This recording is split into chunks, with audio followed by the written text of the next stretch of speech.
while and you feel like you've hit a plateau and you're just not improving anymore. You've upgraded your hardware, but you're still not able to be as fast as you would like. Well, guess what? I did that too, okay? I'm as guilty as you are. And that's exactly why Racine and myself created what we call the advanced way to learn. By using the techniques that we're about to show you, we were able to win national championships, and we're now coaching real-life drivers and sim racers all across the globe. So let me tell you why you absolutely need this to improve your racing skills. On this platform, you'll go through 5 learning steps.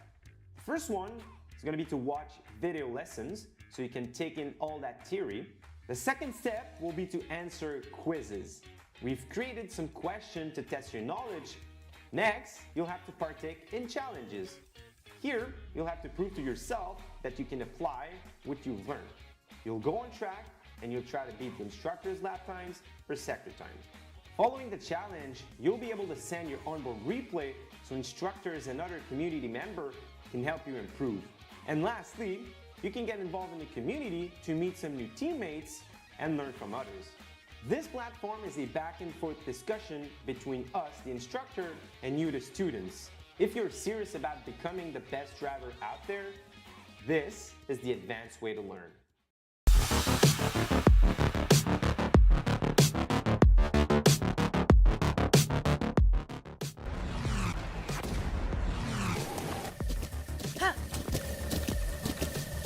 With the ButtKicker Gamer 2, what you see and what you hear is what you feel.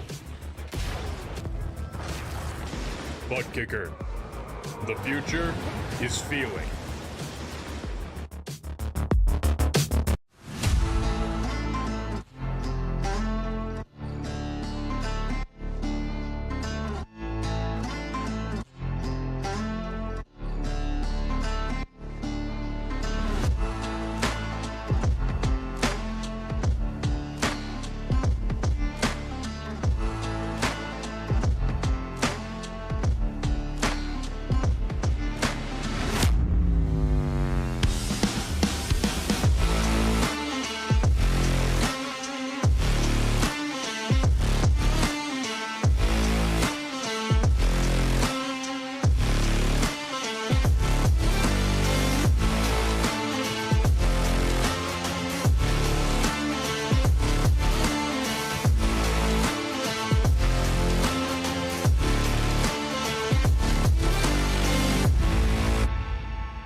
Historically, the industrial heart of Germany, and at Hockenheim for PRL's LMP3 GT4 Challenge, a series which has been producing an absolute classic of a season here on RaceSpotTV. And with only 3 rounds to go, who can produce the performance to get them to the title? 2 incredibly close Drivers' Championships and a couple of Teams' Championships on the line as well. Delighted to have your company this evening on your PRL Monday nights on RaceSpotTV. My name is Dareth Acker, joined as always up in the commentary box by Reese Gardner. We've got Hugo Luis in the broadcast booth as well, producing a wonderful show for us tonight. Reese, I've been waiting, I've been looking forward to this all week, quite frankly. Last week at Laguna Seca, we had an absolute classic. It was one of the greatest PRL races I've ever seen. What can we get tonight? Championships getting ever closer. Yeah, well, this season has been all bangers all the time. I really love the schedule of this season and the racing that it's produced. Hockenheim for this week, Algarve and Red Bull Ring to finish off the season. We're basically running a trio of circuits that are nice and wide with heavy braking zones, should provide some fantastic overtaking opportunities, and I believe potentially some cleaner running between the classes. Laguna Seca did get a bit hectic at times. Yeah, that's one way to put it. Quite an evening's worth of racing. I don't think we knew who was going to win until pretty much the last second there. But in the end, it's resulted in these championship standings, and it's getting pretty close. Boris Lavando looked like he was in a position to win, then second, then he wasn't able to get to the end without having to come into the pit lane once again, and he only leads his teammate Michael Diaz in the championship by 7 points. It's not the biggest of margins. We could see that eradicated completely tonight. Mobin Khan has been consistently putting in some good performances, which sees him into third, and Zach Hebert, after his good result last time out, increases his chances of getting closer to the title. He's in fourth, and it's a bit of a bigger gap back to quite a close battle for P5. Christian Garreton and Fernando Rodriguez just about on the 210 mark, with Stephen Lakota on 209, Lucas Wallace on 206, Ian Starker on 205, and Nico Sanidakis, just another driver, the 10th, just over that 200 mark. It's not as close in the team's championship, with the top two in the drivers being Solpec Precision Racing drivers. The team is doing pretty well, 609 points, and they lead by quite a comfortable margin of 154 to Speed Squad, who have themselves a nice margin to Grant's Garage. Echelon SimSport LMP3 are kind of bobbling around in fourth for the time being, ahead of Sim Total Races. We've got Why Not P1, Scuderia Dunkersville LMP3, and Drive Trainer Motorsport in 6th and 7th. They've broke the 100 point mark, with Championship Racing Collective, Fenson Brothers Racing, and Maratna's M Squad, the other teams inside the top 10.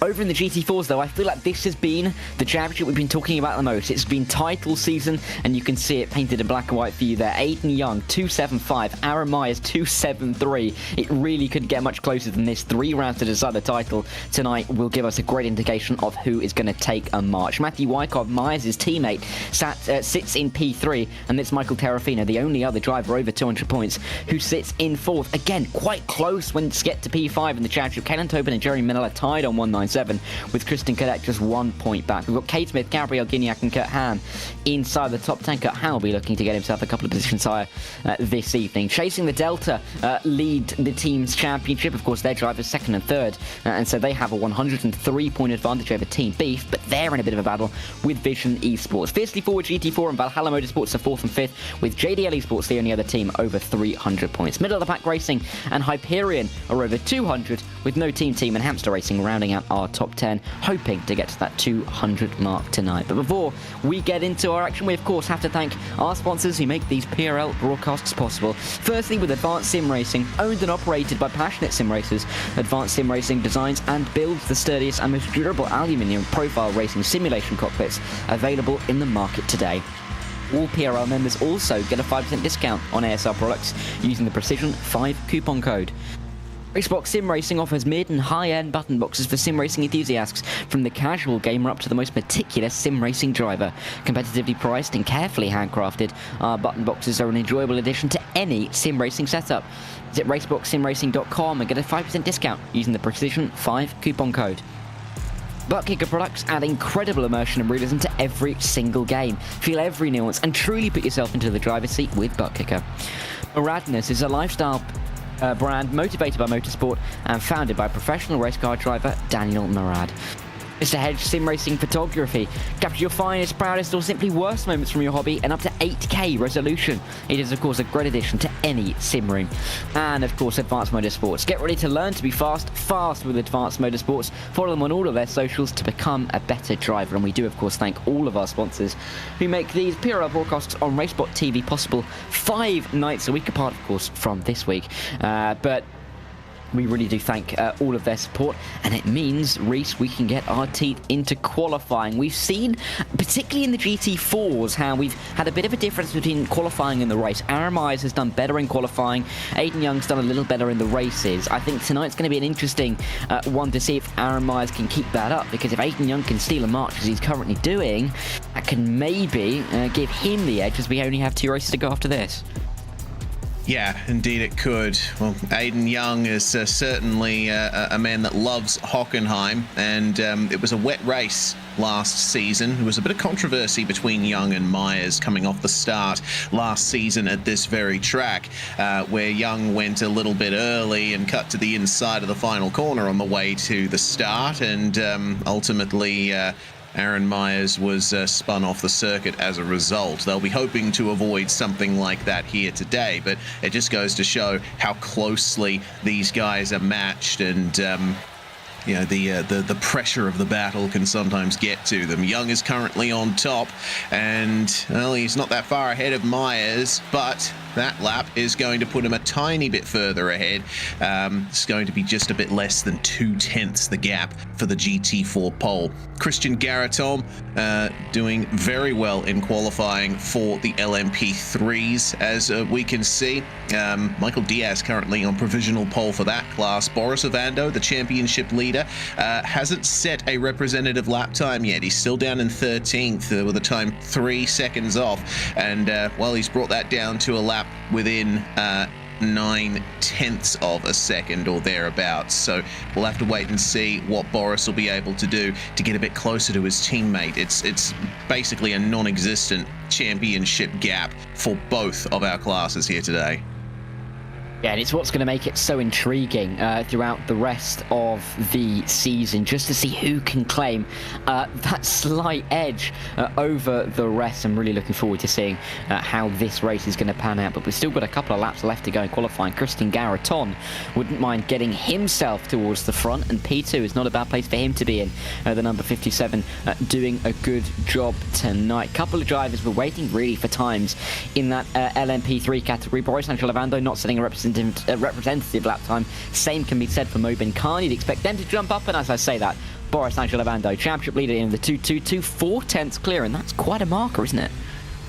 Yeah, certainly is. 32.7 indeed. That's a crazy gap, considering how closely Ovando and Diaz have been over the course of the season. Waiting potentially for an improvement from Mobin Khan, though. He's consistently been one of the best performers in qualifying over the course of the season, but race results have yet to really work themselves out consistently for him. Myers going through turn 1 there, and maybe just getting a bit beyond the curve. Romain Foe, meanwhile, in the McLaren, he's been looking for a good result, and he's had these flashes of brilliance, hasn't he? We saw him do incredibly well at Manicourt in qualifying, and the race didn't quite work out for him, but maybe this McLaren is well suited to the flowing and very sharp layout of the Hockenheimring. Just as I say that, he's gone for a spin there in the stadium section, and that might be his qualifying run over. Regardless, still provisional P3 on the grid. A very respectable performance. Yeah, you could call that his first faux pas of the evening in qualifying. I am so sorry. I was far too pleased with myself to not say that. Michael Diaz through the final corner. Let's see what he can do in his Solprec Precision Racing car. To the line, can he challenge his teammate? Of course, he's challenging him in the championship now, but the qualifying lap not coming together to beat Boris Lavando, although I believe they've both just improved, and Mobin Khan has jumped himself up into P3, so a little bit of movement there. Let's see what Aaron Myers can do in his purple and green, chasing the Delta machine as he comes through this stadium section towards the end of the lap. This is going to be his last chance to get the lap time in, Aaron Myers, so it's now or never. Let's see if he can pull this off through the final 2 corners. Like I said, he's done really, really well in qualifying so far this season, has taken 4 of the 6 poles so far. He's looking to make it 5 of 7, which will put himself ahead of Aiden Young. Can he do it to the line? Has he just about got enough? It's not going to be enough, I don't think. He's going to come up just short, about a 10th away, but gutting for Aaron Myers. He's going to have to start P2, it seems. Yeah, indeed. My goodness. Well, fortunately, it's going to be an even number of LMP3s here, so much to the consternation of some in the YouTube chat, sometimes the odd number of LMP3s at some rounds has meant that pole position for the GT4s doesn't start on the correct side of the grid, but it looks like that's going to be the case tonight. Let's see what Justin Braggon can do on the way into the final couple of corners here. Braggon has had some stellar performances in this number 71 Mercedes. Laguna Seca might have been a bit of a shadow on his season, but across the line for a 145.5, that's going to be an improvement, but it won't grant him any extra positions. The clock is at 0 and qualifying is over, which means we can potentially get in to our pole laps in individual classes here. Boris Ovando and Aiden Young on top. I'm sure we'll be getting a masterclass around Hockenheim from the both of them. Yeah, and for Boris Ovando, really, really important. I think it's fair for him to say, for him to get pole. This is only his second pole of the season, mind you, and we're about to see how he's done it. Reminder that Mobin Khan has taken 3 poles up to this point. With Boris Ovando's 2 now. The other pole sitters are Daniel Ziegers, who has not attended 3 of the races, and Eric Fenson. But here is the pole time for Boris Ovando. He flicked his way through turn 1 into 2 and 3. Really important to get an exit through 3 and then into 4 this left-hander, because the run through the parabolica towards the hairpin is so crucial, and it's where we're going to see a lot of overtaking at this circuit. Yes, the Spitzkehrer hairpin technically counts as turn 6 here. That little blend to the left is counted as a corner on the official track map, braking just before the 100-meter marker.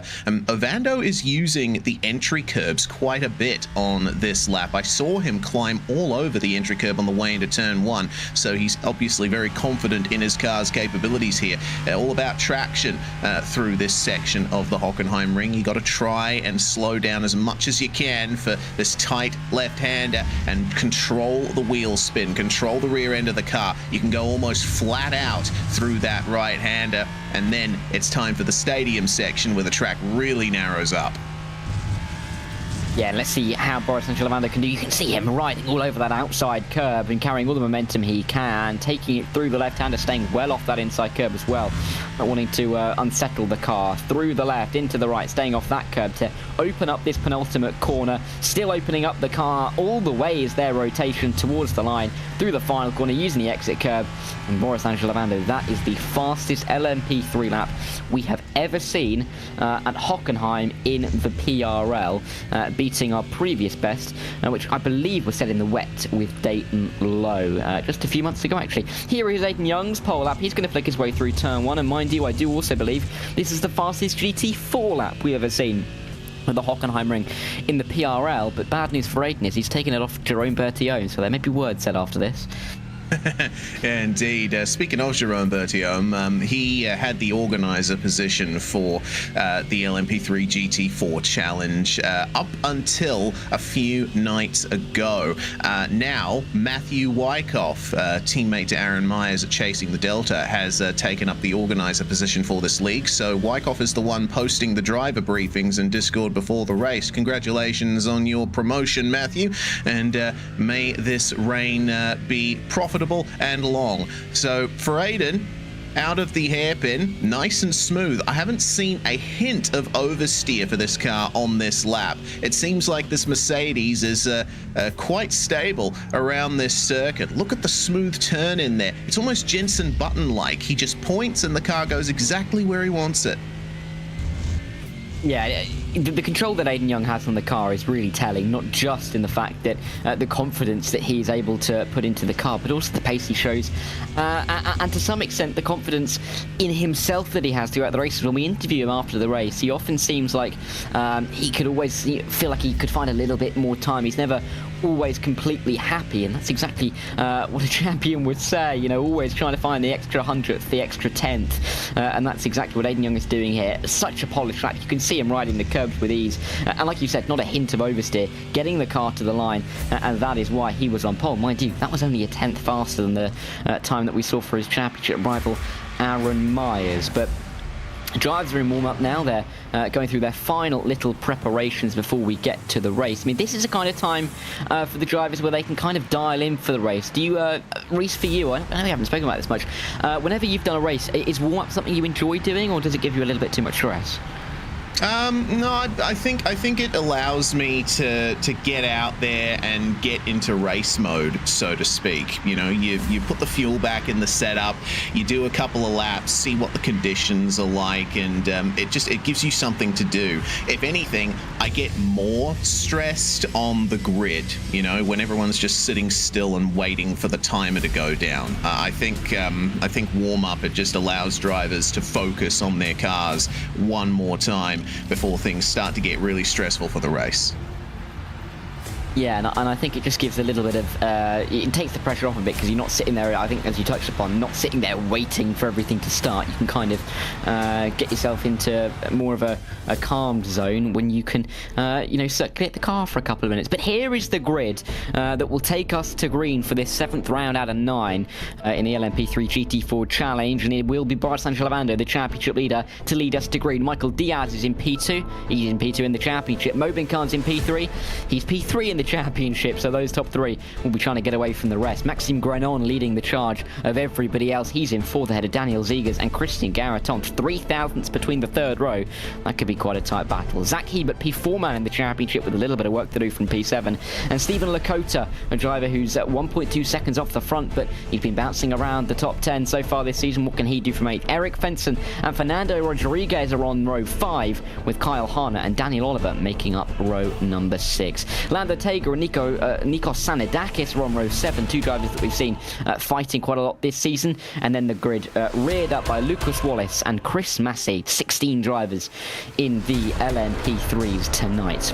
Over in the GT4s, we've got, you know, our usual suspects at the front, Aiden Young and Aaron Myers. Aiden Young, though, getting the pole. That might be the little bit more of the surprising story. It's only his 2nd pole of the season. Aaron Myers, a reminder, has 4. Romain Faux, a good result for him to get 3rd ahead of the new man in charge, Matthew Wyckoff, who will start in 4th. Aaron Myers' teammate, of course. Terrafino and Cade Smith, and they'll be on row 3. What can they do from there? We've got Justin Bragan and Kalen Tobin on row 4. They're the only other drivers within a second of our pole sitters' time. Matt Benson, Tristan Cadet, Roy Brown and Lambert Jesse are on rows 5 and row 6, with Robert McGinn and Kurt Hamill row 7. Travis Pruitt and Ewan Brown, the 16 drivers in the GT4s, and for the first time this season, we've got as many cars in the LMP3s as we do the GT4s. Still 32 on the circuit. Reese, this is hopefully going to be another good event, and we might see some swings in the championship as there were last week. Yeah, we may very well do. This is certainly going to be an intense round, and we still have 2 more to go after this. Oh dear, this championship could go anywhere. Really looking forward to it. They start on the run up to the Mercedes Arena section of the circuit, where the Mercedes grandstand is, but the LMP3's already coming up to the stadium section. So we'll be getting our start very shortly. Ovando will likely try to go as early as he possibly can, try to get ahead of his teammate Diaz. No team orders at Solpec Precision Racing, so they'll be racing each other very hard. They'll have to keep an eye out for Khan, Grenon and Zegers behind, not to mention Christian Garaton. Plenty to come here in this race. Yeah, and of course, in the GT4s, Aiden Young won it last time a few months ago. We'll see if he can do the repeat. In the LMP3s, we're going green here at Hockenheim. 3 rounds to go. The championship couldn't get much tighter. How will our contenders fare today? Good start for Bryce Lavando. He leaves his teammate Michael Diaz and Mo Binkan through the opening turn, and it will be a championship 1, 2, 3 in the race at the end of the opening sector. In the GT4s, fighting side by side, that is Matthew Wyckoff going around the outside, trying to hold his position in P4, but Aiden Young has got away very nicely. He controls it down in towards turn 2, and it's a very, very gentle start from both classes here at Hockenheim. Yeah, it was definitely a lot more orderly in the GT4s than it was last time we were here in the rain. Young and Myers starting to break away from Faux, but Roman is enjoying an excellent gap over Matthew Wyckoff at the moment. Michael Terrafino holding on to P5 as they come into the hairpin for the first time, and Myers is trying here on Aiden Young, side by side into the hairpin, squeezing Aiden a little bit tight on the exit there. but he's going to keep the position only just. Man, you can barely even see Aaron Myers from that camera angle. The big fat Mercedes shielding him from our cameras, but he's all over the back of our championship leader. Yeah, pushing him through in towards that area with the Mercedes-Benz grandstand. I mean, if you were parking that close to the car, you'd feel pretty pleased about how well you've judged it. But they're going at very high speeds and very well judged in the end from Aaron Myers, but we'll have to sit in behind for now. Side by side on the opening lap through the stadium section, not something you'd necessarily expect to see, but it's Lando Tager and Kyle Harner trying it out for P13 and P14 as they complete the opening tour of this Hockenheimring circuit. As I said, gentle start, no one really going for it off the line. We've seen incidents on the opening lap in many of the races so far this season, but I do believe we've actually got all 32 drivers all in one piece through the opening lap, which is great to see. Maybe bring it down to 31, because Eric Fenson, it seems, did not take to the start in the LMP3s. That's a real shame for the number 77. So we'll have to wait and see if he can make it back out on track. Potentially some internet issues for him. Eric is racing from right here in Australia, after all. Regardless, the race will continue on here as Tristan Cadet tries to secure P11 in GT4 here, racing hard against Roy Brown, and there's a big train of cars behind him. We're on board with Matt Benson, a bit of a fan club for him in the chat here, in the number 69. Let's see what he can do. He'll certainly have an opportunity to get by here, as Roy Brown had to back out of making a pass on Cadet there, solidly in the middle of the road for the BMW M4. Straight to the apex for Matt Benson. Can he get the power down?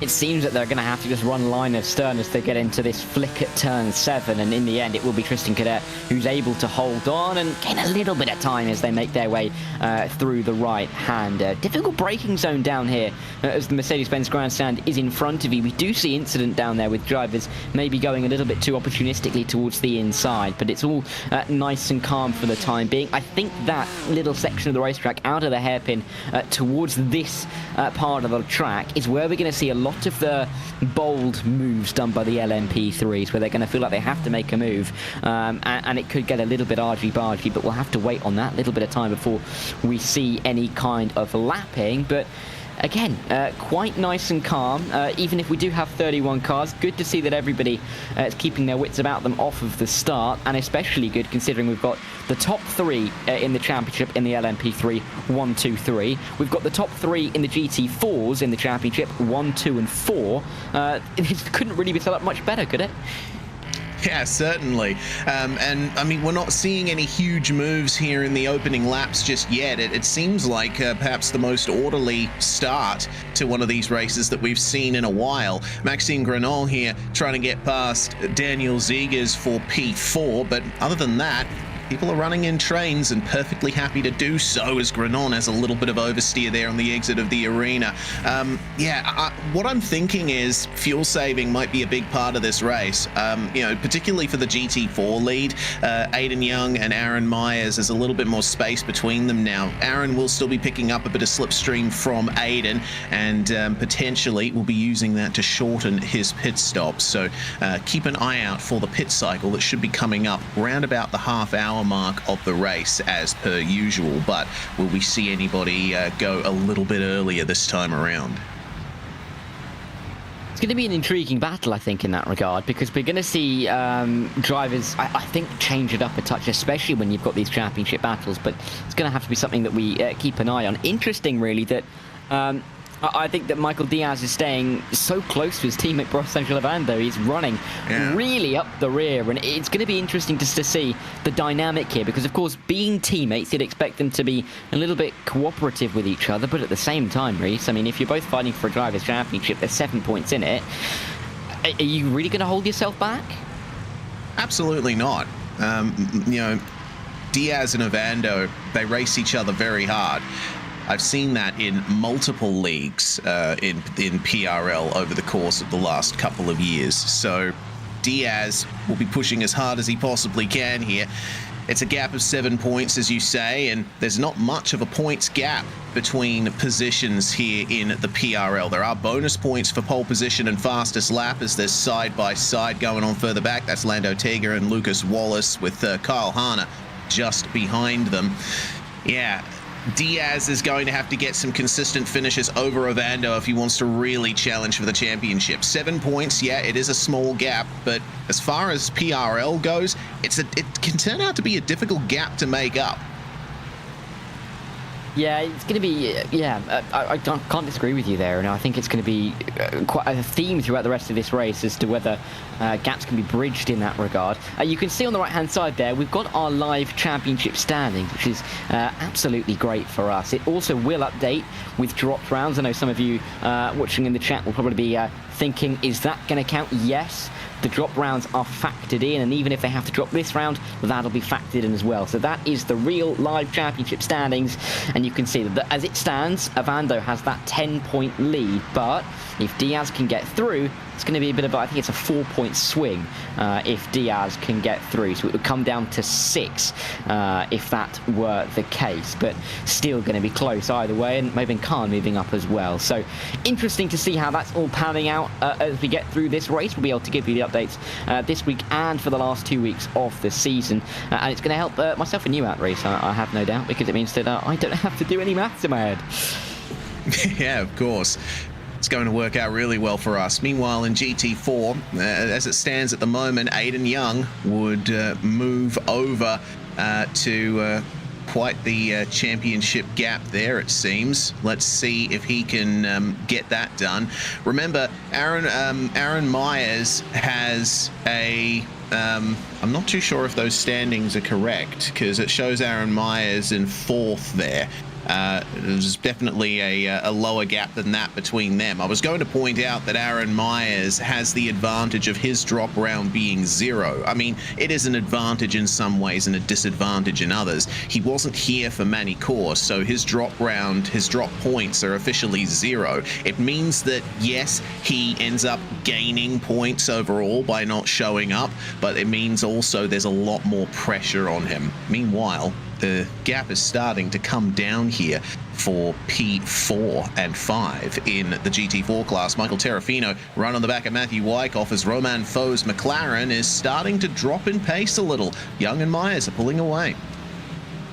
Remember, we saw a mistake from Romain Foe at this corner in qualifying, and you know, they say lightning doesn't strike twice, but it's definitely a place where drivers can make little mistakes, and Romain Foe will have that nagging away in the back of his head, no doubt. I do believe for those championship standings that for the LMP3s were correct. The GT4s I don't think had the dropped rounds applied. That is why Aaron Myers was so far back, because of course he missed the race. Aiden Newman's dropping a hefty amount of points, but we'll see if we can get that sorted for you. But it is interesting to see this train for P3 in the GT4s. It really runs right the way down to the back end of the top 10. You can see them all flying through the screen. Yeah, it runs down to 9th, and Lambert, Jesse in the number 1 car as they get their noses into turn 2. But for Matthew Wyckoff, he's going to be keen to get through on Romain Foe, trying to provide a little bit of a wingman role to his teammate Aaron Myers. It doesn't really help when you've got Romain Foe in the way, who, in all fairness, isn't in any kind of championship contention.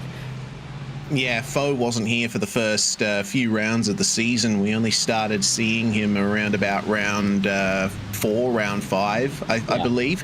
Round 4. Looking at lap times, oh yeah, round 4 indeed. That was very close through the hairpin. Foe's last lap was 1:45.5, and oh dear, it looks like we've just seen a problem for Christian Garaton there.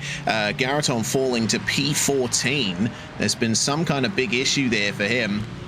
Wyckoff will continue to try and defend here from Michael Terrafino, and that'll give Romain Foe a little bit of breathing room maybe to focus on getting a bit faster. But the turn 1 exit curb has claimed its first victim tonight. Christian Garaton with a massive crash in the opening corner of the lap.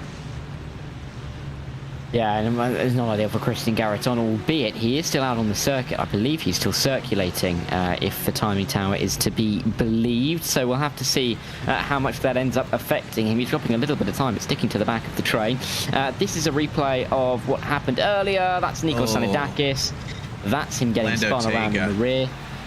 Yeah. And Lando Tega, a driver who has been in the wars this season, hasn't he? Quite a few times. Indeed, Tega trying the move at the hairpin, but wasn't able to get far up enough to really complete the move, and Xanadakis had to turn in because that hairpin's so slow. Good run out of turn 1 though for Matthew Wyckoff. He will pass Romain Faux for third in GT4. Yeah, good move from Matthew Wyckoff to get himself into P3. Can he pull away? That's going to be the real key question. Or can Romain Faux come back at him as they come through Parabolica towards the hairpin? They'll make their way all the way through this left-hand rotation. You don't really want to go for the outside line through there. Of course, you're doing that many more meters around the outside. But Matthew Wyckoff braking late, but maybe a little bit too late, because Romain Faux on the up and under may get enough of a run, but I don't think he's just about going to have enough to be alongside. It was Michael Terrafino going a little bit wide as well. In that, cow-looking livery just in behind. And he's being challenged by Cade Smith. But for the time being, it looks like Matthew Wyckoff is through. He can try and pull away through the stadium section. We'll see if he can. Meanwhile, further ahead, I think Daniel Zieger's got through on Maxime Grenon. So key moves being made at the moment. Yeah, in terms of positions gained, the most in the field is shared by two of our LMP3s, Daniel Oliver and Lucas Wallace, both up 5 spots each. We'll see if they can hold on to that run through the pit cycle. 47 minutes remaining on the clock. And for the time being, it looks like Romain Faux has not been able to get back up to the back of Wyckoff. Now Terrafino in the Team Beef car, the cow print liveried Mercedes, trying his best to do the same thing Wyckoff did at the start of the last lap. Now let's see, coming into turn 1, who gets the best run? You've got to be aggressive over the curbs there, but it seems like Faux's car is bouncing around a little bit more than the others. Yeah, it doesn't look too comfortable at the moment, does it? Oh, is that a move, actually, for the lead in the LMP3s? It is. Michael Diaz looked for it towards turn 2, but Boris Angelovando is going to hold firm for the time being. This is going to be crucial, this battle, as they work their way back onto the straight. It's Ovando having to duck and dive his way through these GT4s, and just about being able to do so. They're going to get through Matthew Wyckoff and into the hairpin. It'll be an inside line for Michael Diaz, but I'm sure he'll make this one stick. He can't afford not to, quite frankly, and will, but there's contact with Matthew Wyckoff. A little bit of contact is all that he needs to go too far wide. He's lost the position to the GT4 momentarily. He's lost a little bit of time. Matthew Wyckoff not going to be too pleased about that. Michael Diaz clearly thought he was further ahead. Yeah, it's a bit of a difficult one to pick apart there, because I saw Wyckoff get on the brakes and the car started drifting to driver's right a little bit as Diaz was coming alongside, but regardless, Diaz also drifting to driver's left at the same time. This is the view on board here, so Diaz gets on the brakes and then there's that little bit of contact as he tried to turn in. Took all of the load off the fronts and he had to go wide. You'll see it properly from the chopper view. Look for Wyckoff to drift slightly right, but Diaz definitely drifting more to the left on that occasion. Very important to be respectful in multi-class racing, and I'm sure both of them did their best in that situation, but regardless, it's still not an ideal situation. That was a huge save there for Mobin Khan just behind. Mobin continuing to run in third and just making his way through on our GT4 leaders. So we've officially put a lap on the GT4 field.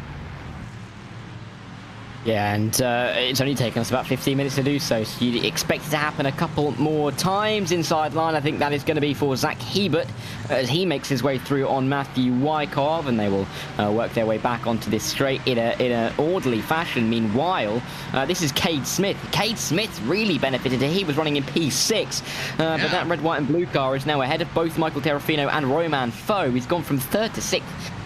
Pretty much the blink of an eye. Up towards the hairpin we will go. This is going to get a little bit tasty between all three of them. Inside line from Cade Smith on an LMP3, really displaying the point that we've said all season long, that the GT4s are just as fast as the LMP3s through the slow speed corners.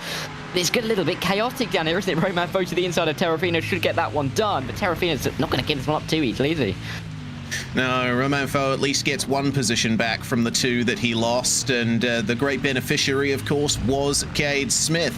I believe that happened down at turn 2 initially. Actually, it started a little bit earlier than that. Romain Faux lost the position to both Terrafino and Smith on the previous lap. It seems like a bit of a slow run through the hairpin. Oh my God, that was Justin Braggon going off there, coming into the stadium section. He's found himself in the gravel trap. We'll see what happened to him here. Oh, man. LMP3's coming through at a fast corner. They obviously have more aerodynamic grip than the GT4s, and I think that will be a learning experience for both LMP3s involved there. It was, I think Tega was one of them, and might have, it was teammate here to Maxime Grenon, I believe. I'm not too sure exactly who that was. Regardless, difficulties starting to emerge as everything gets more chaotic. Yeah, and I think the stewards aren't going to look too kindly on that, I don't believe, if it was reported on the LMP3s, I mean. Difficult moments for everyone involved there. This is the battle for P4 in the LMP3s, Daniel Ziegers, Grenon and Zach Hebert. Zach Hebert has really been on a good run of form of just getting those points on the board, getting consistent results in, and he wouldn't mind another top 5. Top 4 is right in front of him, and he's going to be looking for that. But these guys have lost a big chunk of time back to the top 3. And that could be a concern. Oh, but Zach Hebert's going to try and go to the inside or into the stadium section. This is going to be a bold place to make a move. Really tightens up on the apex through here. Does the circuit. Outside line it'll be for Hebert. Inside for Maxime Grenon. And Grenon's going to hold on to that P5. You can see how much time they've lost to Ziegers. Nearly a full second now. Yeah, I believe Grenon finishing on the LMP3 podium last week at Laguna Seca, and he certainly had a great time there. He's having to battle quite a bit once more here at the Hockenheimring. Yeah, Grenon's teammate Kyle Harner was the one that made contact with Bragan in the end, but it was all started by Lando Tega making a bit of an optimistic dive coming into the stadium section and forcing Bragan wide. Lots of difficulties going on in the lapping of the GT4s. Speaking of Tega, here he is in P10 trying to get into 9th. Lucas Wallace trying his best to defend here. Nice straight run out of turn 2 for Lando Tega. Can he translate this into a slipstream is the question. The hairpin is one of the best places for overtaking on this circuit. I don't think he's close enough though. It will be defensive from Lucas Wallace, and he'll get into the turn ahead. Yeah, and they will continue in that fashion as they work their way back towards the stadium sections, if you can call it that. The Mercedes-Benz Grandstand coming up as 7, 8, 9 and 10, you could kind of claim, as the little part of the racetrack, and then the proper stadium section where we go into the infield ever so slightly. But still, a long way left to go in this race. I think drivers are still...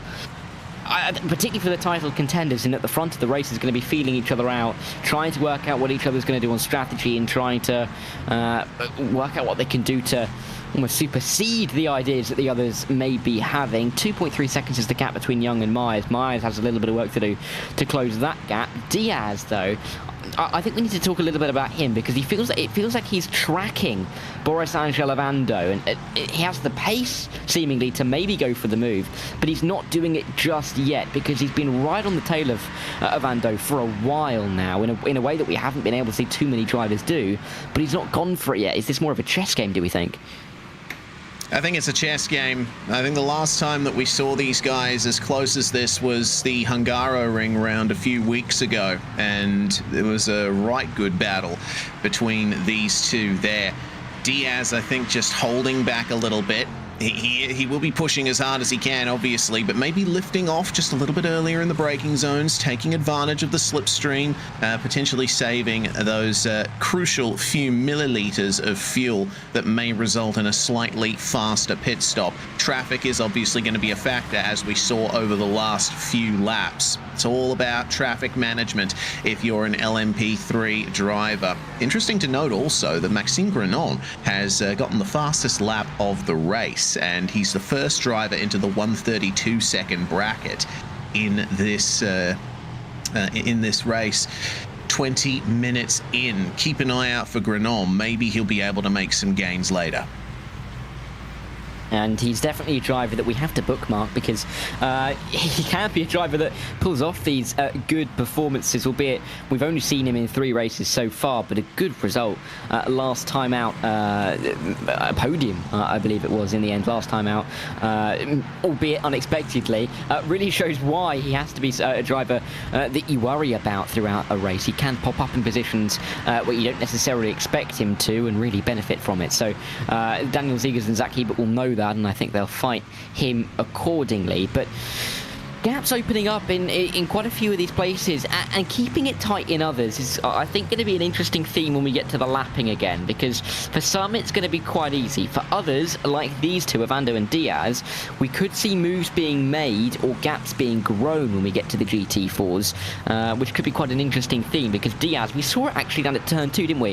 How close Diaz got to the back of Boris Angel Ovando, and for a moment it looked like he was going for a move.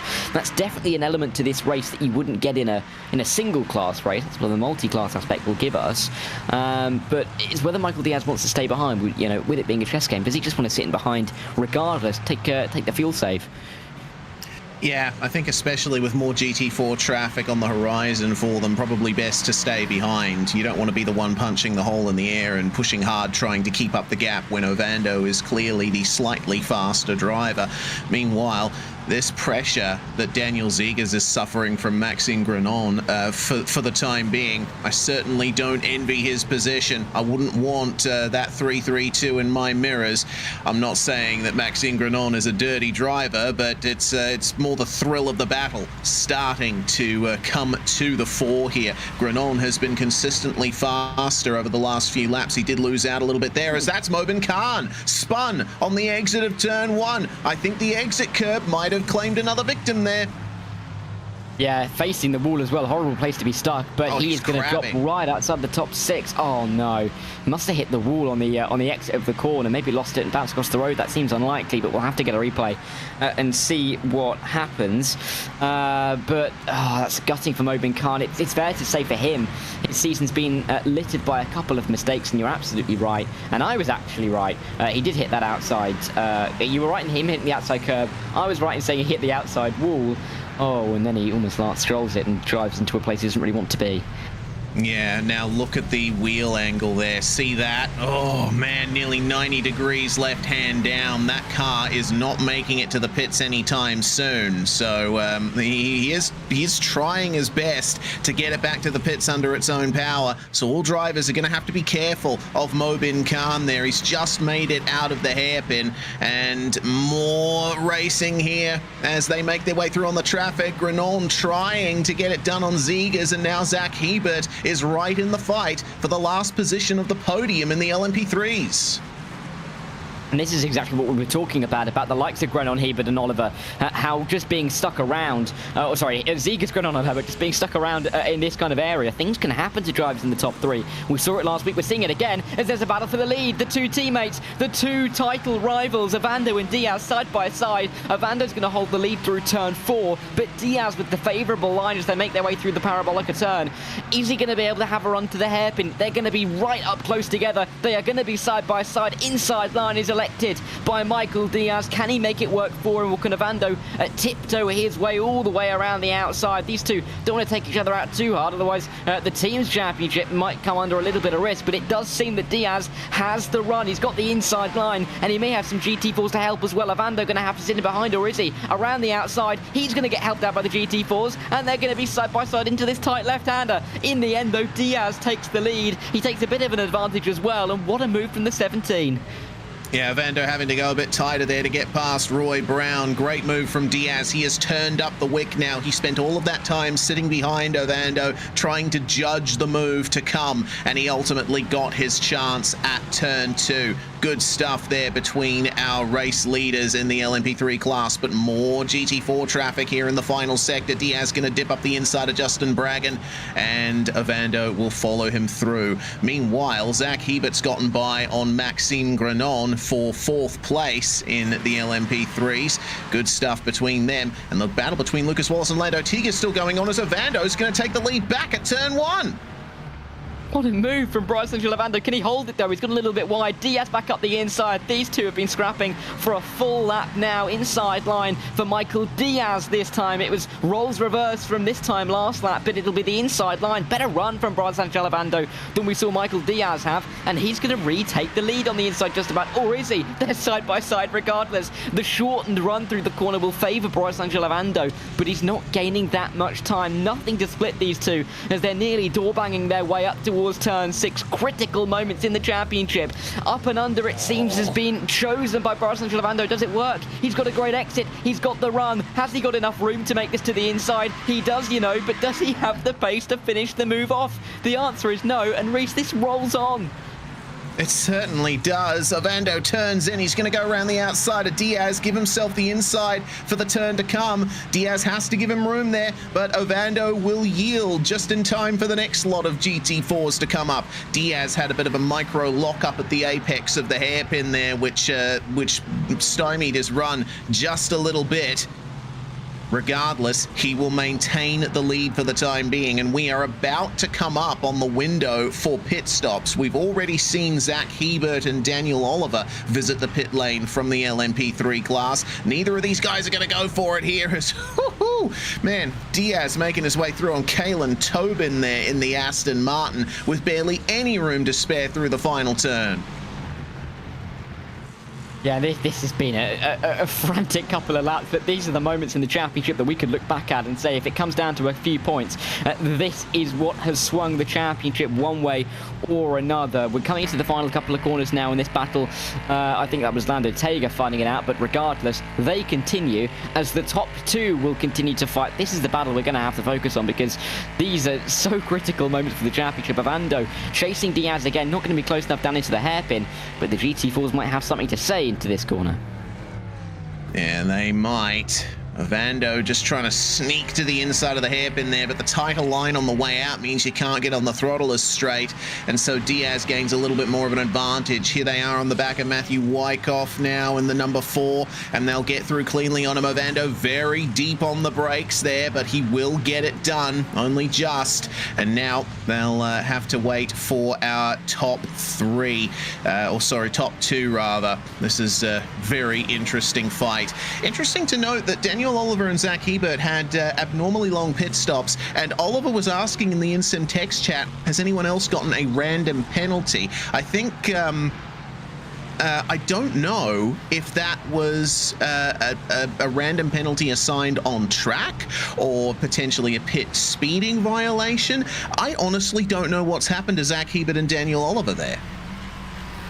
Yeah, that might... not a clue. We'll have to try and see if we can get to the bottom of that somehow, but that is a really bizarre moment, regardless, especially if they don't know what they've got the penalty for.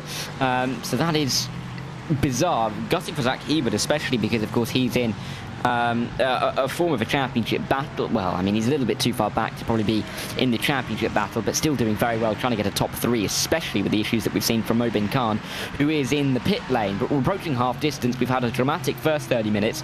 What will the next 30 bring? The answer probably going to be a very large amount of pit stops in this race. Yeah, indeed. Gonna have to be very careful to check that.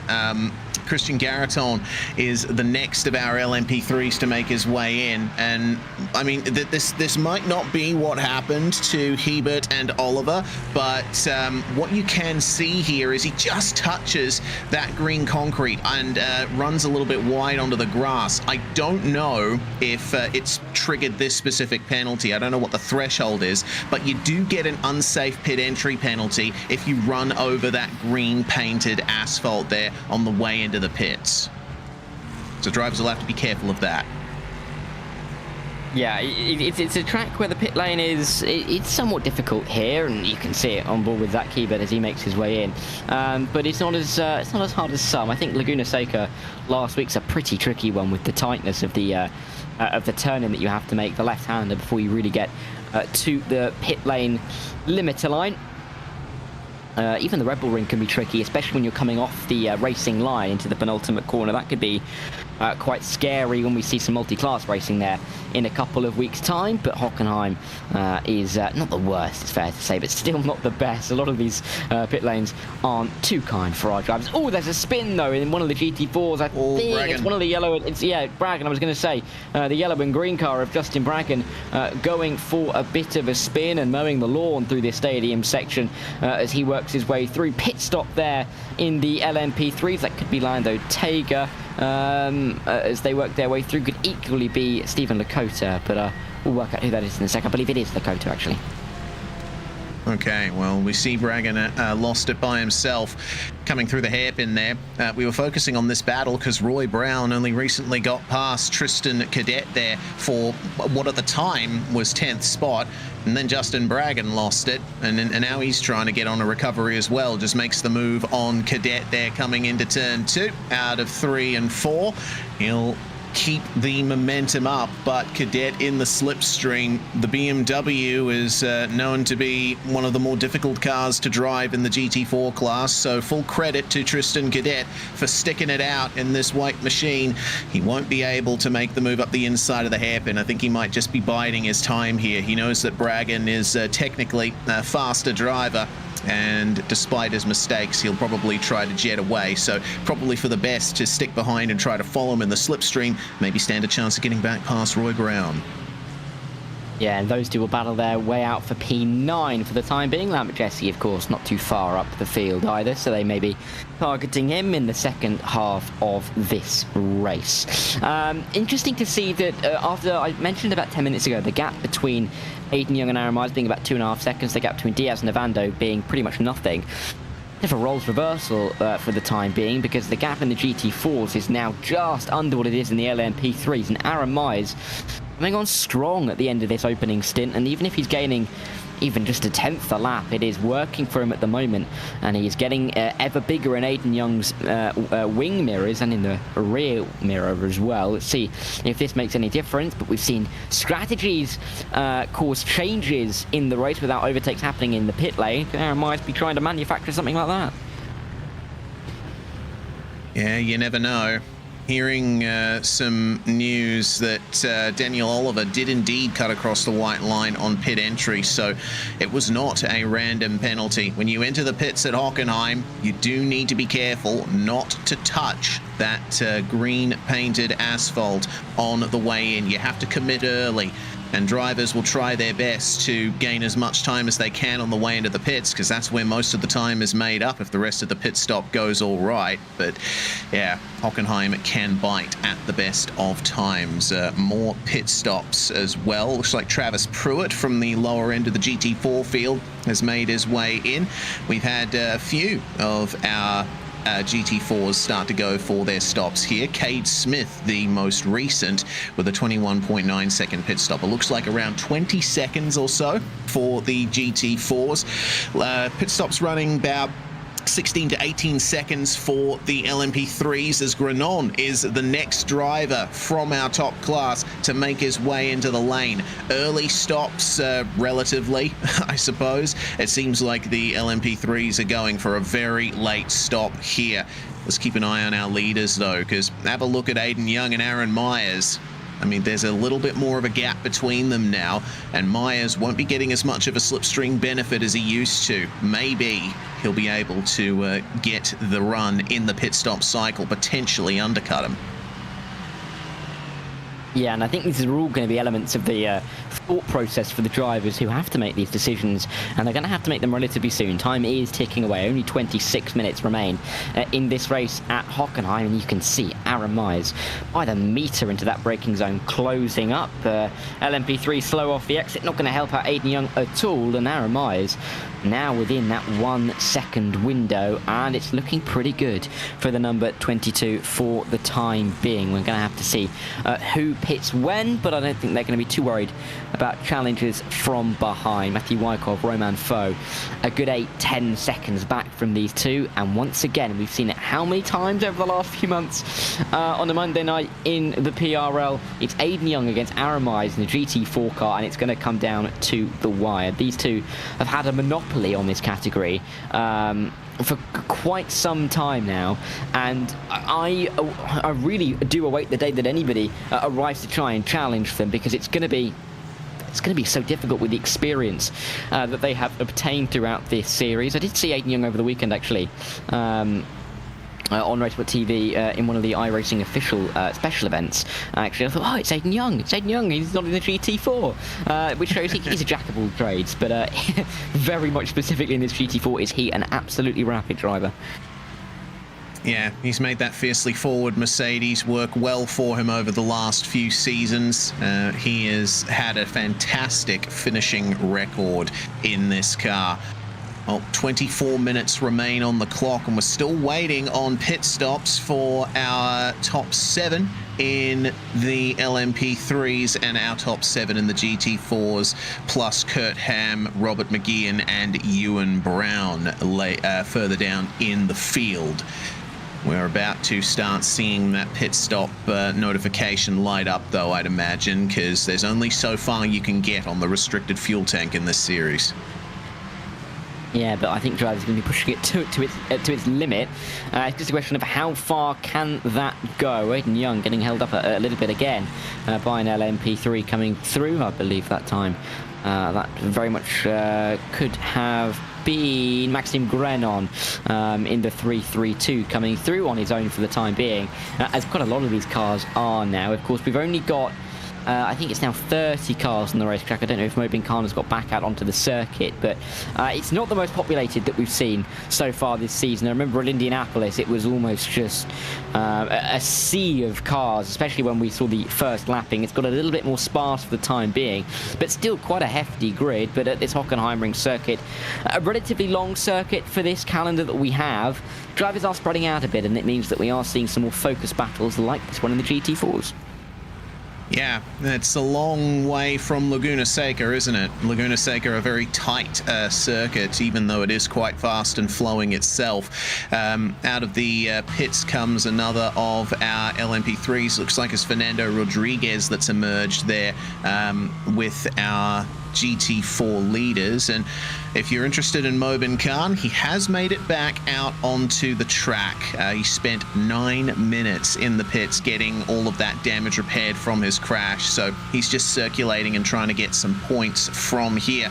New pit stop in the GT4s meanwhile. Romain Faux there, trying his best to fight for a top 3. Might be looking at a top 4 at best, considering what the pace was like for him after a few laps into the race. Certainly doing well over 1 lap, but that McLaren doesn't seem to quite have the long-run pace that the Porsche and the Mercedes do. Tristan Cadet also coming into the lane. Faux has managed to come out just behind Cade Smith. There's only about a second between them, so that'll be a battle to keep an eye out on, potentially towards the end.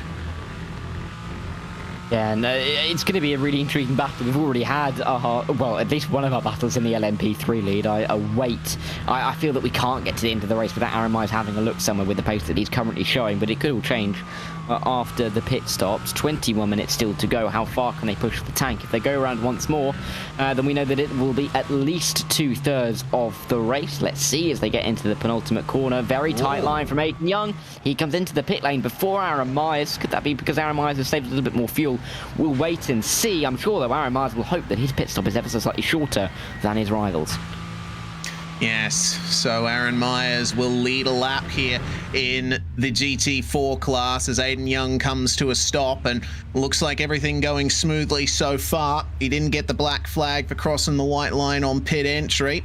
It was a very tight line, and he fully committed to the entry lane. We're also seeing our LMP3 leaders come in. Diaz leading Ovando into the lane. They are both pitting at the same time. Which of them is going to have the best pit crew?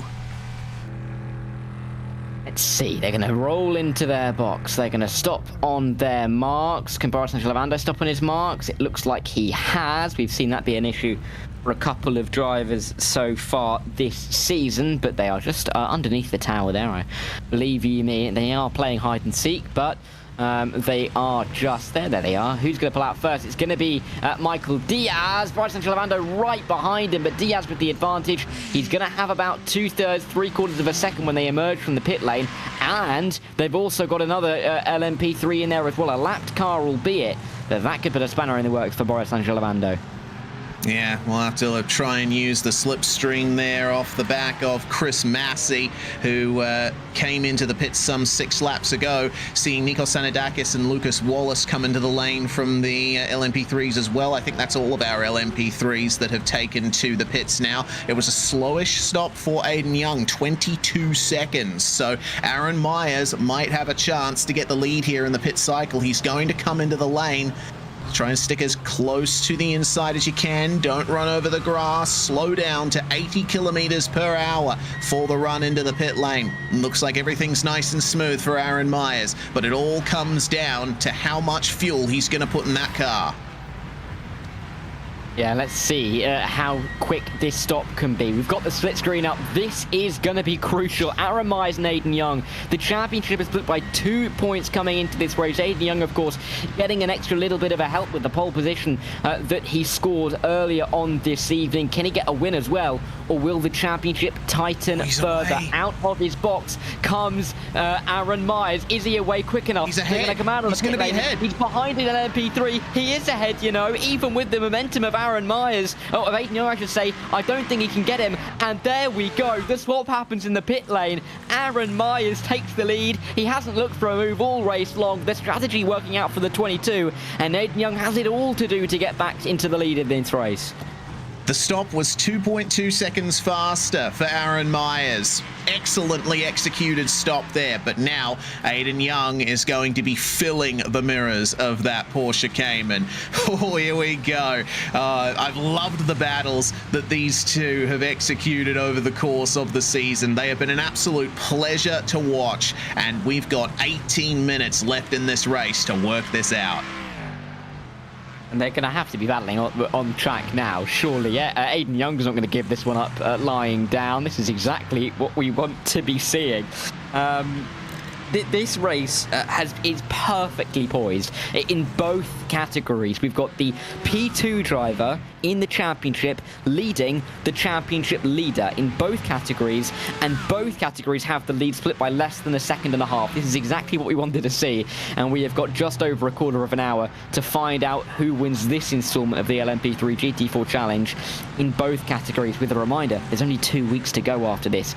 This could be pivotal in the championship, but for Aiden Young, he's not going to be very happy at all. He was leading the first 40 minutes of this race, came into the pit lane, did an outlap. All of a sudden, he's got his championship rival ahead of him, and he's got it all to do when he's been the one cruising up in front. Indeed, it was everything but a cruise for Aaron Myers through the final sector, though. Our LMP3 leaders made their way through on him there, and it looked like he had to run a bit offline to let them through. So that's gained Aiden Young quite a bit of time over this lap.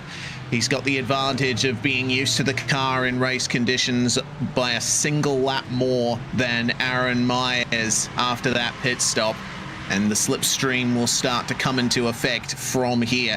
Diaz versus Ovando for LMP3, Myers versus Young for GT4. What a championship this has been. What a championship it will be with 2 more rounds to go after this. Yeah, I can't wait for the last 2 weeks of this championship. I mean, what we've only... it's going to be on the 18th of November, well before Christmas, but it feels like we are getting a present from the PRL this championship so early on. 60 minutes still to go. Aiden Young maybe looking for a move. That Mercedes is wider. That was deep. Oh, yeah. A little bit deep, but not deep enough to give Aiden Young a bit of a run, but he may have it out of this section of the racetrack. They will emerge from behind that grandstand into the stadium section. Who leads as they run their way through? They're going to be side by side, you know, they nearly are. And Aaron Myers controls the outside line. He stays in front. And Aiden Young is going to have to try it somewhere else. That Mercedes, it's bigger, it's wider than the Porsche, and I'm sure that will be very much seen in the wing mirrors of Aaron Myers. Yeah, certainly will. The balance of performance in GT4 has certainly shown to be great between the Porsche and Mercedes. The Cayman, narrower, lighter. The Mercedes with a wider track, so can theoretically have a bit more stability through the corners and a bit more speed, but it is a heavier car as well. Difference in engine and engine capacity as well. Front engine Mercedes, mid-rear engine Porsche. In the Cayman, it's a flat 6. In the Mercedes, it's a big old German V8 that loves to thunder its way around this German circuit. Will it be a victory on home ground for the brand for either of these guys? This race is really going to come down to the final lap, isn't it? I don't think there's any way that this is going to be settled before the end, although we did say that last week, didn't we? And I guess it was decided on the final lap, but it was a relatively calm cruise for the win.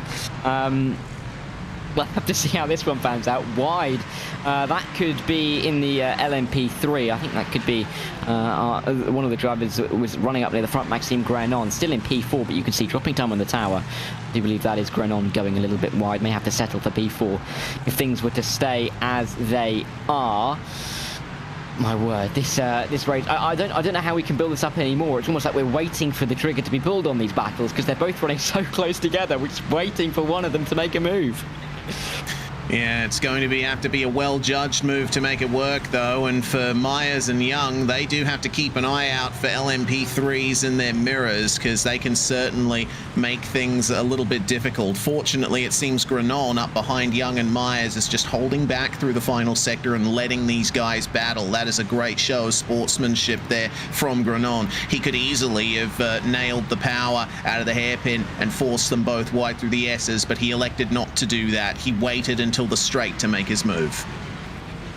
Yeah, and let's see if any moves are going to be made down in towards the Parabolica, not in the LMP3 for the time being. Boris Lavando going to stay exactly where he is at the hairpin. What about the GT4s? Aiden Young running it close. Not the best of runs through turn 2, though, running it slightly wider than his competitor. And Aaron Myers may have a slightly better run out of the corner, but look at how close Aiden Young is. He's tracking him. He's trying to get right into the slipstream to get every single thousandth, every single inch that he can to get into a position where he could try and make a move, make a send in towards this hairpin. Inside, outside, directly behind is where he's going to go. Not going to hit into the rear of Aaron Myers, but thinking better of it for the time being. Still 30 minutes to go. Wide from Myers. He stays ahead, but it's not looking comfortable for him. Yeah, but at the same time, the only thing that Young can hope for here is a mistake from Myers on the exit. Young's trying his best to keep his nose in somehow on the entry to the corners, but Myers has been nailing every single throttle application so far. So unless there's an LMP3 forcing him wide or a flat-out mistake from Myers, Young is going to have to work very hard for this, and he's overdoing it just a little coming into the stadium section. Slightly wider line sometimes works through this right-hander, but Myers is going to stay ahead for the time being, almost bumper to bumper for the GT4 lead, and Myers, I think, is starting to feel the pressure. He was a little bit tighter there into the penultimate turn. What's the exit like for the final corner? All the way over the curb on the exit, they run all the way to the gravel runoff, and Young has a slightly better run through the corner, but he's going to have to wait through turn 1.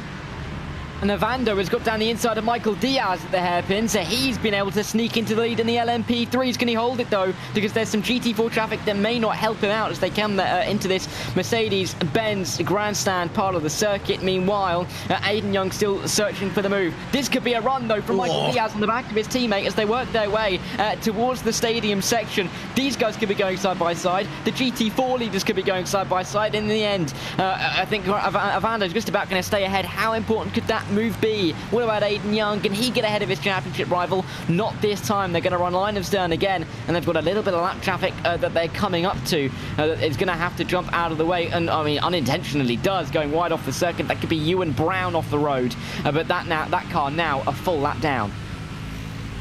Here's Aiden Young on board here, trying to search for a way through. The door opens to the outside. He forces Myers to go tight. There's not much potential for an over-under, though. It's very difficult to do in a GT4 coming through that corner. And a little bit of instability over the apex curve for the Mercedes. It means the Porsche gets a slightly better run out. Diaz is right on the back of Ovando once again, meanwhile, on the bottom of your screen. And a little bit of GT4 traffic. I think that was Lambert Jesse that they were making their way past. This could be another move at the hairpin for our top class lead. My word, here comes Michael Diaz and Boris Angelovando at the hairpin. Moves to be made. Yes, there is Michael Diaz. He's sneaking up the inside. He's claimed the position. Boris Angelovando trying to walk it around the outside. He may have a little bit of overlap as they work their way in towards this middle sector of the lap. Can he get down the inside at turn 7? Or turn 8, I should say. The answer is no. He's gone to the outside. Could he walk around the outside? You can't make a move there, surely. Turn 9 on the inside will help him, but he's not going to have enough momentum to make it work. And it will be Michael Diaz who retakes the lead. Meanwhile, move you made for Aiden Young. He lives for it at turn number 2. Not going to work there, but a good run through 4 could see him make a move at the hairpin. Myers was able to apply the throttle perfectly, though, and actually gain on the exit there. So this is a battle of wits as much as it is a battle of physicality between both of our lead groups here. This is fantastic. This is absolutely stellar. This race, this series has been incredible all season long. And if this was the championship finale, I don't know how I'd cope with this, quite frankly. That's Boris Angelovando going wide through turn 1. Thankfully, we've got 2 more rounds to sort this out, but if this is anything to go by, the final 2 races are going to be quite something. In towards turn 8, we go with the GT4s. Nothing going on there. Up towards the hairpin, we go with the LMP3s. I think Boris Angelovando is going to be too far back, but these battles can change in an instant. The slightest of mistakes can open the door for the other driver. But for the time being, it's Aaron Myers and Michael Diaz, the 2 drivers sitting in P2 in the championship, who are making big moves for their championship aspirations by keeping themselves in front of the championship leaders. Yeah, indeed. Oh, dearie me. 8.5 minutes remaining. And we still don't know exactly who's going to cross the line in first here. I keep coming back to this point of Aaron Myers being able to get out of the corners a little bit better than Aiden Young. That seems to be the only thing that's keeping him ahead thus far. But if Young is able to make a dive up the inside and make it stick, then that will be the GT4 lead for sure. Avando's trying to fight back here against Michael Diaz, as it looks like Zach Hebert retired some time ago. He's been in the pits for the last 4 minutes and 30 seconds. It's a real shame there. And it looks like Romain Faux is coming in for a second pit stop. He's gotten a black flag. Oh. Well, yeah, okay, Romain Faux, that is not good news for him at all. He's going to drop right out of the order. He's going to promote the likes of Terrafino and Kalen Tobin into a nice running position. But those guys, Romain Faux going to be gutted. Maybe too many faux pas have resulted in that disqualification in the end for him, but he, I'm sure, will be back next week. We'll go back to a replay here. Is this what happened in the LMP3s? Is that Zach Hebert going wide? I think it is. No rear wing. Yeah, I tend to think it was. Yeah, that is not a good-looking LMP3, and Zach Hebert missing some critical parts of that car as we got a battle for the lead in the LMP3s into the hairpin. Avando's made the move again. Diaz is trying to hold on, but I think Avando's got it this time around. 7 minutes left to fight this one. Diaz is going to try and stick it in. Is he going to go to the inside? Oh. You bet he is. He's not giving this one up. Can they get it stopped? Yes, they can. Chopping across the nose a bit is the championship leader, Boris Angelovando, and he looks to extend his lead in the championship as he retakes the lead. But is he going to be able to hold on? We've seen these guys swapping positions like it's still Halloween and they're giving candy out, but this race is going to come down to the wire. Can Diaz keep close? Yeah, it all comes down to how they negotiate the next GT4s. Terrafino, Cade Smith, and Matthew Wyckoff in inverted order. That's 4th, 5th, and 6th in, or 3rd, 4th, and 5th, sorry, in the GT4 class. So, depending on where they come up to them, this could be Ovando potentially losing out. We go back to our split screen here as that looked like a little bit of oversteer on the exit for Aaron Myers as Aiden Young continues to try and chase him down. Our LMP3 leaders have made their way through all right on most of the cars in front of them. But it could all come down to a run through the hairpin for the GT4s, all getting a little bit over the speed bump on the exit of the hairpin there for Myers, but it hasn't hurt his run. No, and Aiden Young is going to be trying to think about, or just going to be thinking, where is this little mistake going to come? He knows he needs one to help him out, but for the time being, it's being a really, really solid drive for Aaron Myers, and he is holding firm for the time being. But I mean, 5 minutes left of this race now. What can unfold in the closing stages? I think in about, well, you know, just about by the end of this race, they're going to find each other on the road, actually, maybe a little bit before the end, a lap or two. But even so, there's about 10, 15 seconds between them on the circuit as Ovando and Diaz are going to go side-by-side into the stadium section around the outside. Diaz making that one. What a move from Michael Diaz. What a move for the lead of the race. We've seen these two swapping positions, but not like that. Ovando caught out Diaz around the outside. It's bold, it's brave, it's brilliant, and he leads with 5 minutes to go. Yeah, Vando had to compromise himself on the run through the right-hander before when he was making his way past Wyckoff. And, wow, Diaz making use of the downforce of the Ligier JSP 320 there. I like to say sometimes when it comes to downforce cars, the faster you go, the faster you go. the more downforce you get around the outside there. What a move it was from Diaz. Certainly required a lot of bravery to get it done, especially when it's your teammate you're fighting. I mean, this championship battle is going to get absolutely outrageous, I think, into the final couple of races. Diaz and Ovando, yeah, they're teammates in name only. The gloves are firmly off. And is Ovando going to go for it again? He is, you know, to the inside. Oh, thinks better of it. He's going to sit and wait. As these two come out of the hairpin, you can just see the GT4s in front. They're going to cross paths within the next lap here.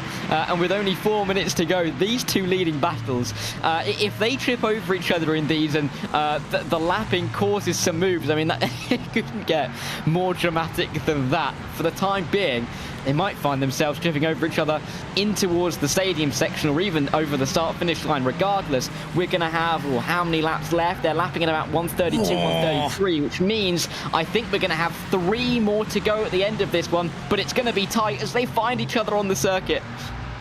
Oh, how are they going to work this out? Diaz is going to get up the inside there of Young, and he's going to try going around the outside of Myers coming through the final turn. Both of our GT4 leaders compromised in the final sector there, but they've both gotten through cleanly. Well executed by Diaz and Ovando, but it might have given half an advantage to Aiden Young. Myers was compromised on the exit there.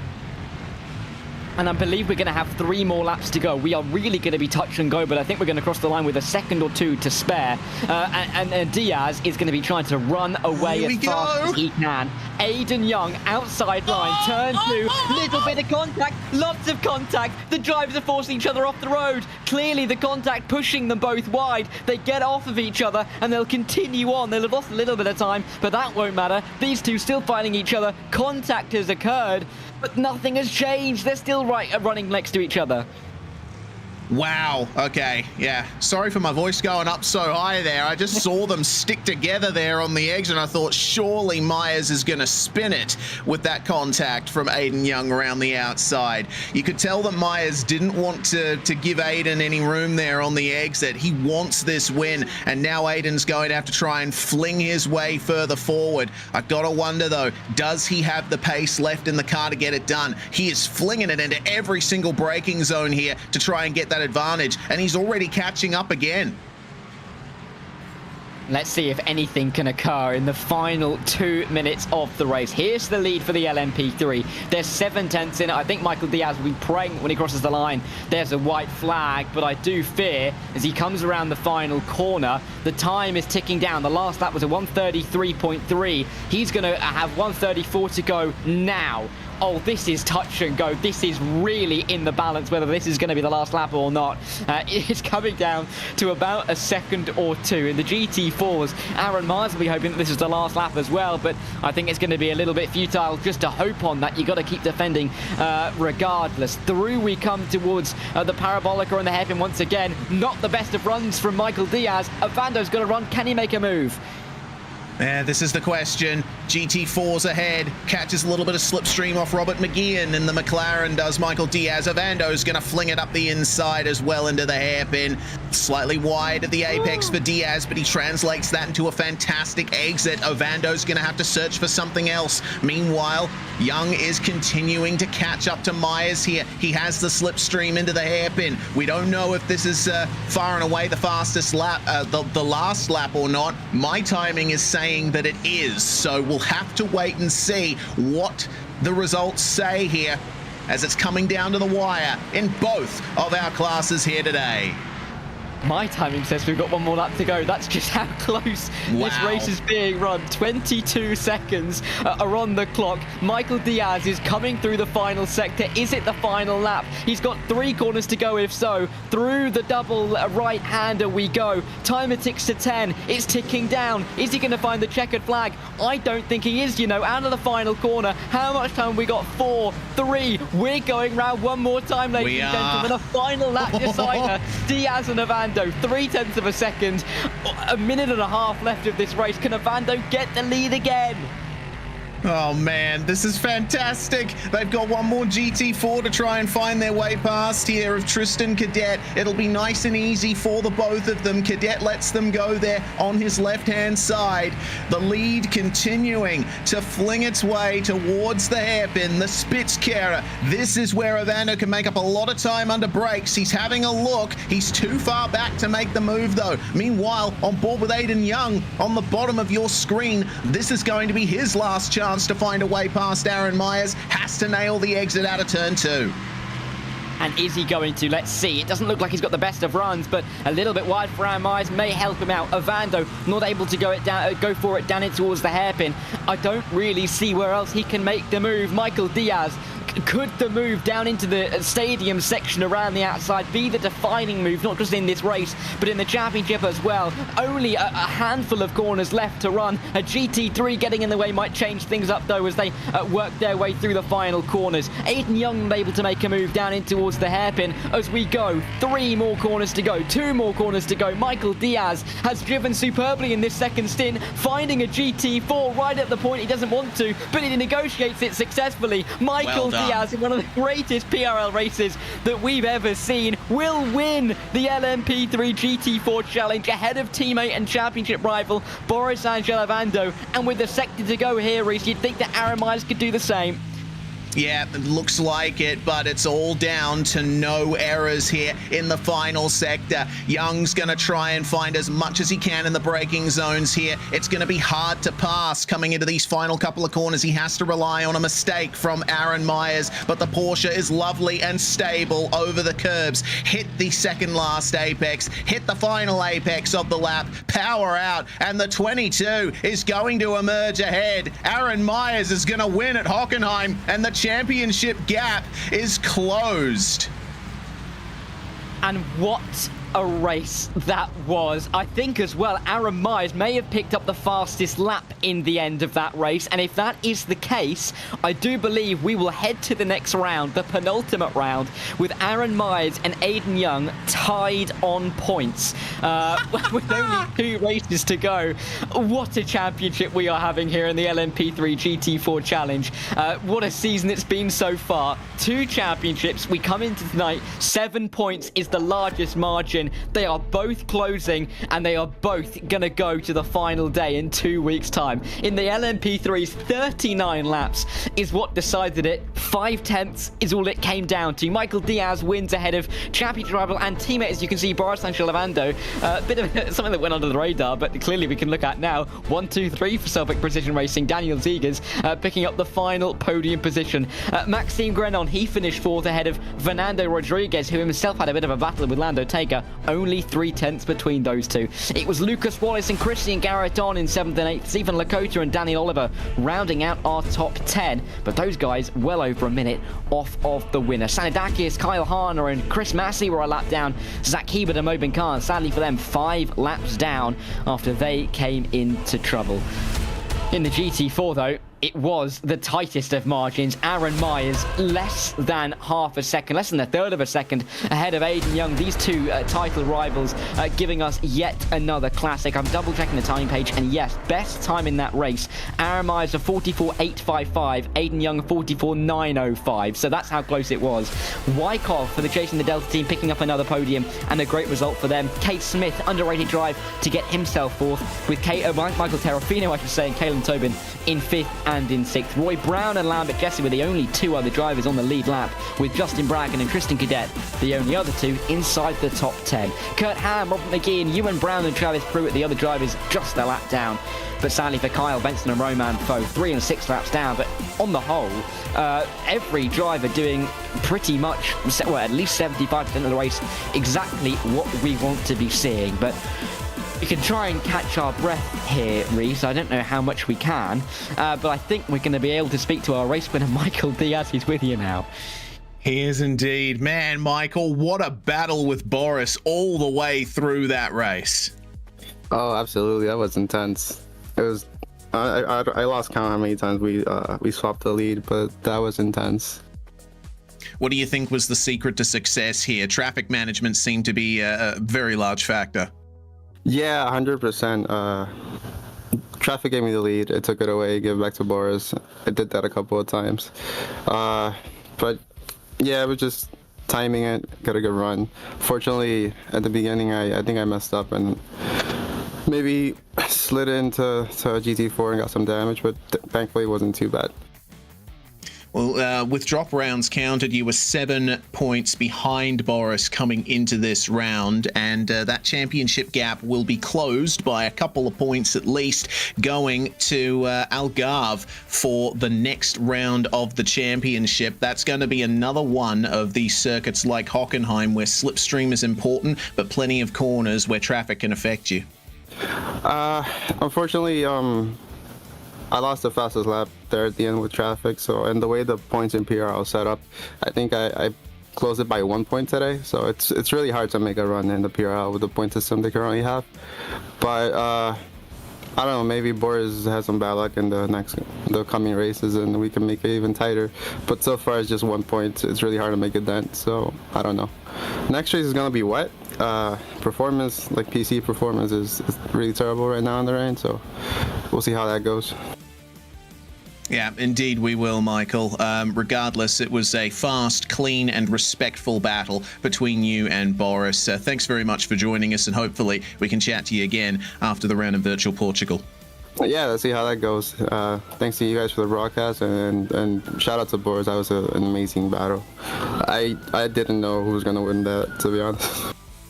Neither did we. Michael Diaz joining us. Thanks, mate. Later, man.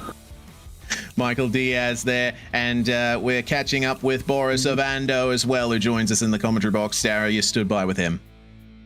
Boris, welcome in. I think we cut you off mid-sentence. Sorry about that, but welcome in. P2 in the end. I mean, talk us through how you're feeling, because that battle with Michael, with your teammate, it was an epic battle, to say the least. How are you feeling? Are you disappointed with P2 or happy to come away with the good points? Oh, man, it definitely took it out of me. It was a tough battle. I know Mike is always going to be clean, but you never know. You know, there's net code. There's a tap can happen. It did. I mean, he tapped me a couple times. I tapped him, I think, a couple times. But man, I think it's an epic battle, and we're both saving fuel at the end. That's why I couldn't attack at the end. I'm like, no, I cannot run out of fuel. I cannot risk this. So, man, I wish I had put that extra 0.7 liters. Oh well. But I mean, how does this change anything for you going to the final 2 rounds? I mean, the championship is going to come down to the wire. Does this give you an extra bit of confidence that you can race with Michael, you can keep him on a tight leash, or does it maybe make you think that Michael may really be a challenger? He's always going to be a challenger because he's a consistent driver. He's extremely fast. Just a smart driver. He's got all those intangibles, in my opinion. So it's going to be really difficult. I got to continue to be as fast as I can. Like I put it on pole today. I got the fastest lap of the race. That matters a lot, with the point standings. So I minimized the damage from finishing behind him. So I think he gained only a point. Much better than last race, which was a disaster with the contact that happened there at the end and stuff. Congratulations to you. We might speak to you again next week, I'm sure, but congratulations, Boris Evander. You'll still be the championship leader with 2 rounds to go. Thanks for joining us. Thank you, guys. Have a good night. It's great to speak to Boris. Clearly very positive as well, which is great to see. And I'm sure no less positive than our P3 man here, Reese. Yeah, Daniel Zegers is with us now, and it's a 1-2-3 for Solpec Precision Racing, mate. Certainly it was a bit more of a lonely race for you than it was for Boris and Michael, but regardless, you should be happy with your performance today. Yeah, thanks, fellas. Really happy with P3. First shout out to Michael and Boris on the win, and P2. It's nice to get a Solpec podium sweep, so that's nice. But had a heck of a battle there with Mr. Grenon for quite a bit of the race. Traffic broke us up a little bit, and then somehow managed to catch a gap through a little pit cycle. So pretty uneventful, but just trying to keep the car clean. Yeah. The pit stop definitely was mega important here, as it is at every single round. I mean, were you focusing on saving fuel at all, or was it just flat out to the end? Honestly, just flat out. I think luckily through some of the traffic, I saved a lap or 2, which definitely helped. I was able to find some lower lap times there towards the end of the fuel stint, which ended up putting me out about a couple 4, 5, 6 seconds higher than what I would have thought on P4. So a little bit of strategy, but definitely wasn't calculated by any means.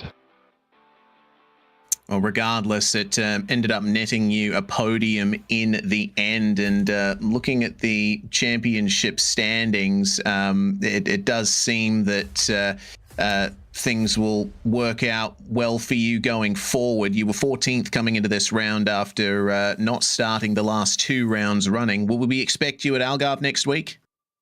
Yeah, it's been unfortunate with some travel. Managed to go watch an F1 race, so that was a nice week off. But yeah, I'll be here the rest of the schedule. Hopefully a little more competitive with the teammates going forward.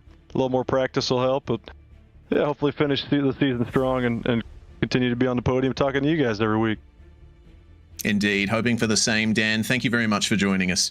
You bet. Thanks, fellas, for what you do at RaceSpot, Solpec, PRE, putting me in the car and Advanced Sim Racing, and everything you guys do. Really appreciate it. Do a great job. Thank you very much, Dan Zegers there, finishing off our LMP3 podium. Now we go to the battle of the night, take 2, Dara. First off, our GT4 winner. Yeah, welcome in, Aaron. Aaron Myers, our winner in the GT4. I mean, what a battle that was between you and Aiden Young. You two really are doing everything you can to put on a show for us.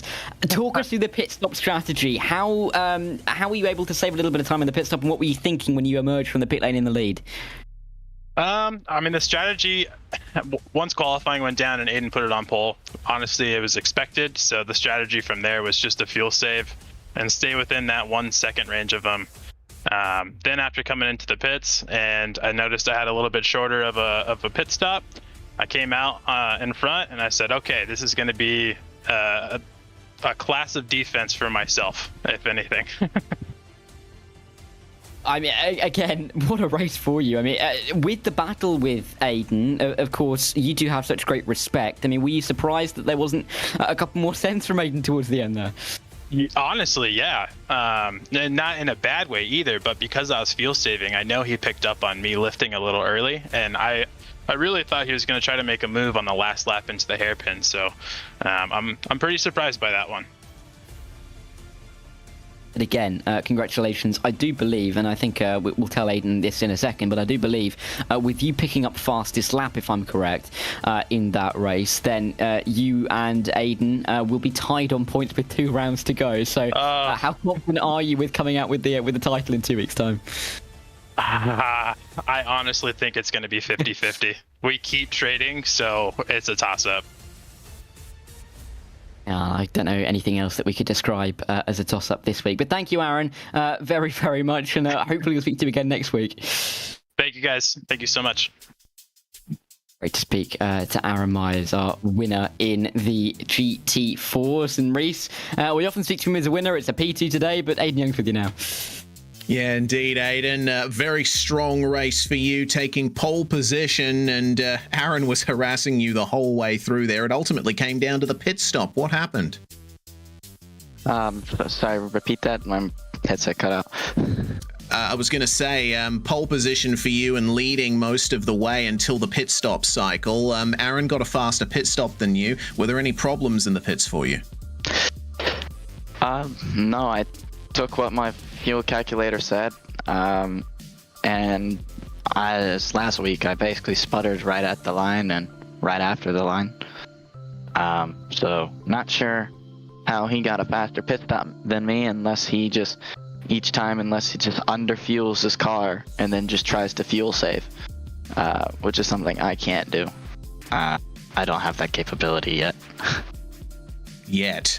Obviously a very wide skill set for you, Aiden, and one more to potentially add in the future. But with that result, it ends up being equal on points in the championship between you two, if our calculations are correct, coming into Algarve in 2 weeks' time. You love driving in the wet, so I bet you're feeling optimistic about next week. Oh yeah, for sure. Hopefully I can go out there and win and defend my title as the last PRL GT4 winner there. Especially now that I know it's going to be a wet one. It should be fun. Bit disappointed about today, but we roll into next week, head held high, and we'll just go for it. Absolutely. I'm looking forward to the battle between you and Aaron next week, Aiden, and we hope that we're talking to you by the end. Thanks for joining us. Yeah. Aiden Young there, final driver interview of the night here, Dara. Man, this season has been all killer, no filler. It's been like the OK Computer of sim racing seasons for me. Yeah, it's what a year. I say a year. It's only been about a month and a half, isn't it? It's been absolutely incredible. I can't believe we've only got 2 rounds to go. But you're going to want to join us in 7 days. I don't know if there's any way that we can even sum up this race, because it was just so chaotic, but so important for the championship, wasn't it? Yeah, incredibly important indeed. Our GT4 leaders may be equal on points by our calculations, and the championship gap has been closed by a single point between Diaz and Ovando and the LMP3s. We go to Algarve next week, and, well, it's certainly not going to be looking that sunny when we get there. Yeah, and it's only been run once in the GT4s. It's been run once in the LMP3s, and our GT4 winner there was Aiden Young back in May. So let's see if you can do the two-peat. But for now, we thank you all for tuning in. For myself, Darren Thacker, Reese Gardner alongside me, and from Hugo Luis up in the box making the broadcast look wonderful, and shout out to him for getting us all of the action throughout the race. We thank you for watching. Of course, PRL will be back on Wednesday this week. No action tomorrow for obvious reasons in the US, which means that if you've got no PRL action, you can go out and vote. But if you're in the US, obviously, don't try and go out if you're anywhere else. But we thank you all for watching. We hope you tune in next week. We don't know how you couldn't tune in next week after what we have just seen. 7 days' time, it'll be the Algarve International Circuit. We'll see you then, but for now, goodbye.